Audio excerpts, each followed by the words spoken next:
Cairo-based fintech Khazna raises $38 million, and Etihad unveils its new fuel-efficient aircraft. You're watching The Daily Brief with Forbes. I'm Ramya Faraj. Cairo-based fintech startup Khazna, which caters to underserved consumers and micro businesses, has raised $38 million in equity and debt.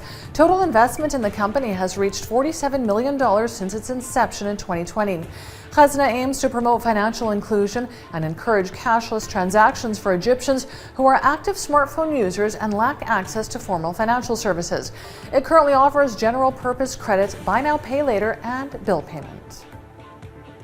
Etihad Airways has unveiled its new Airbus A350-1000 on a special inaugural commercial flight from Abu Dhabi to Paris.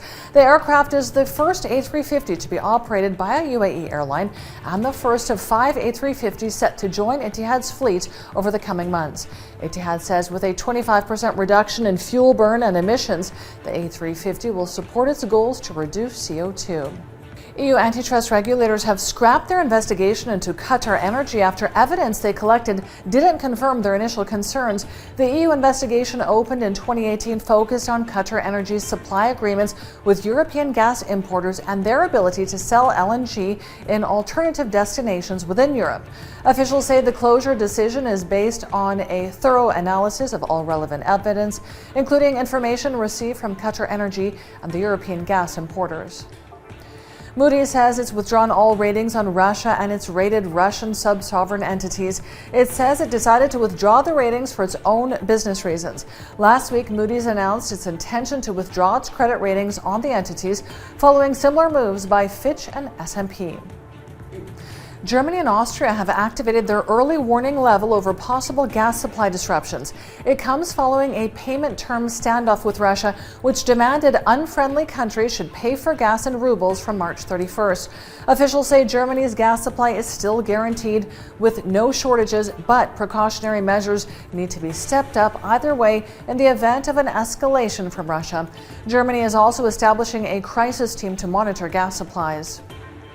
Forbes hosted its flagship Under 30 Forum in partnership with the World Government Summit at Expo 2020 Dubai, bringing together 30 young entrepreneurs and changemakers. The event connected Under 30 alumni with government leaders. The Under 30 cohort gave insight into their innovative solutions to prevent future pandemics, drive sustainability in the food and agriculture sector, and increase the adoption of clean energy to reduce carbon emissions. Hong Kong's retail sales plummeted in February after 12 straight months of growth.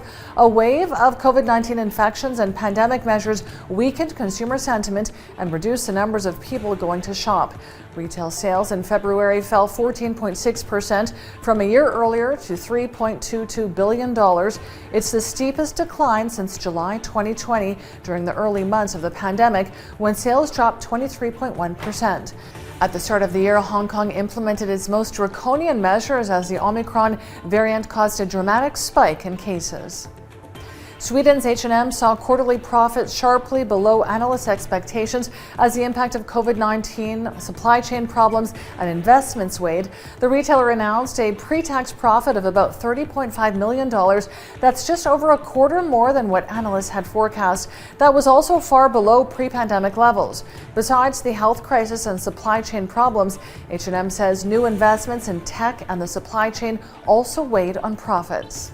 Dubai will bid farewell to Expo 2020 tonight, leaving a multi-billion-dollar mini-city in the desert and heightened expectations for future hosts. 6 months after the delayed opening of the $7 billion purpose-built site, Expo will close the shutters tonight with performances from Christina Aguilera and DJ Tiesto and fireworks that will go on past 3 a.m. local time. Millions of people have flocked to Expo in its final days, pushing visitor numbers over 23 million. I'm Ramya Faraj. This is The Daily Brief. Thanks for watching. See you tomorrow.